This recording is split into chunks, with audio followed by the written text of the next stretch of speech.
வருஷமா ஒரு motor cycle ப்ரொடக்ஷன்லையும் அதே மாதிரி சேல்லையுமே பார்த்தீங்க அப்படின்னா நம்பர் 1 பொசிஷனில் இருக்குது அப்படின்னா அது கண்டிப்பாக இந்த ஸ்ப்ளெண்டராக தான் வந்து இருக்கும். ஹீரோ பார்த்தீங்க அப்படின்னா அவங்களுடைய ஸ்ப்ளெண்டரில் xtec2.0 அப்படின்னு சொல்லி ஒரு நியூ வேரியண்ட்டை கொண்டு வந்திருக்காங்க. இந்த வண்டியில் பார்த்தீங்க அப்படின்னா 2 தரமான அப்டேட் ப்ளஸ் ஒரு டிசைனில் ஒரு சின்ன சேஞ்சஸோட பார்த்தீங்க அப்படின்னா லான்ச் பண்ணியிருக்காங்க.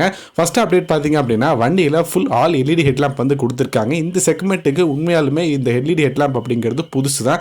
ஸோ நைட் நேரத்தில் பார்த்தீங்க அப்படின்னா விசிபிலிட்டிஸ் அப்படிங்கிறது ரொம்பவே நல்லா இருக்கும். ரெண்டாவது அப்டேட் பார்த்தீங்க அப்படின்னா வண்டியில் ஹசார்ட் சுவிட்ச் வந்து கொடுத்துருக்காங்க. ஸோ நம்ம பார்க்கிங் பண்ணும்போதோ இல்லை ஃபோர்வேல கார்னரில் போகும்போதுமே பார்த்தீங்க அப்படின்னா இந்த சுவிட்ச் வந்து ஹெல்ப் பண்ணும். இதுவுமே பார்த்தீங்க அப்படின்னா இந்த செக்மெண்ட்டுக்கு வந்து புதுசு தான். மூணாவதாக பார்த்தீங்க அப்படின்னா வண்டியோடைய டேஞ்சர் லைட் இருக்கு இல்லையா, ஸோ அதில் வந்து இந்த ஹெச் உங்களுடைய ட்ரேட்மார்க் இருக்கிற மாதிரி பார்த்தீங்க அப்படின்னா வந்து செட் பண்ணியிருக்காங்க. இது போக ப்ளூடூத் கனெக்டிவிட்டிக்கான option fully digital instrument cluster USB mobile charger அப்படிங்கிற மாதிரிலாம் கொடுத்துருக்காங்க. இந்த வண்டி இப்போ நம்ம திருப்பூர் வேலவன் மோட்டார்ஸில் அவைலபிள் இருக்குது. அவங்களோட புக்கிங் டீல்ஸ் ஸ்க்ரீன்லேயும் டிஸ்கிரிப்ஷன்லையும் தர மறக்காமல் செக் பண்ணி பாருங்கள்.